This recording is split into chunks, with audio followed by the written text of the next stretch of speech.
Special update পাওয়ার জন্য subscribe করে bell আইকনে ক্লিক করতে ভুলো না। নার্সিংহোমের সামনে এসে সমস্ত লোকজনেরা বিক্ষোভ করতে থাকলে খগেন এসে বলে, আপনাদের সাথে ডক্টর প্রতাপ এসে কথা বলবেন। এরই মধ্যে একটা অ্যাম্বুলেন্স ঢুকলে সমস্ত লোকজনেরা সাইড হয়ে পেশেন্টকে ভেতরে ঢুকতে অ্যালাউ করে। এরপর হঠাৎ করে সেই পেশেন্টটা উঠে বসে প্রতাপকে একটা ব্যাগ দিয়ে বলে, এর মধ্যে 5 কোটি আছে, আর এই যে শাড়িটা। প্রতাপ বলে, এখন কি এটা আনার খুবই জরুরি ছিল? লোকটি বলে, আপনি তো কাটমানি খান, সবাই জানে। তার মধ্যে প্রতাপকে আবির ফোন করে 2.5 কোটি টাকা নিজের ভাগের চায়, আর শাড়িটা তাড়াতাড়ি ফরেন্সিতে পাঠাতে বলে ফোনটা রেখে দেয়।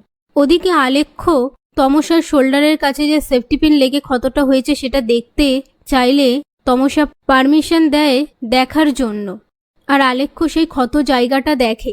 এদিকে প্রতাপ বাইরে এসে দেখে সবাই তিলোত্তমার জন্য জাস্টিস চাইছে। প্রতাপ বলে, তিলোত্তমা আপনাদের কে হয়?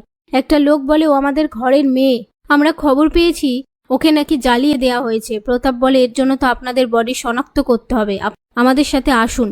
এ কথা শুনে সবাই নার্সিংহোমের ভেতরে ঢুকে আসে। ওদিকে আলেখ্য ক্ষত জায়গাটা দেখার সময় সোমদত্তা এসে বলে, কি করছিস? ওর পিঠের যেই ক্ষত চিহ্নটা আছে সেটা দেখছিস?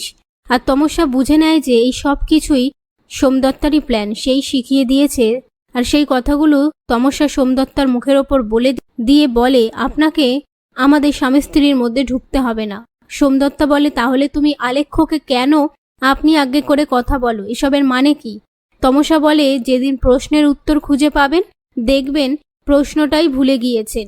চিন্টু নস্করের মতন একটা বদমাইশ নার্সিং হোমে চাকরি পেল, সে খুন হওয়া নিয়ে তারা খুবই চিন্তিত, কিন্তু পরিবারের একটা ডাক্তারের মৃত্যুতে কারোর কপালে এটুকু ভাঁজও পড়ল না। একথা শুনে সবাই চমকে ওঠে।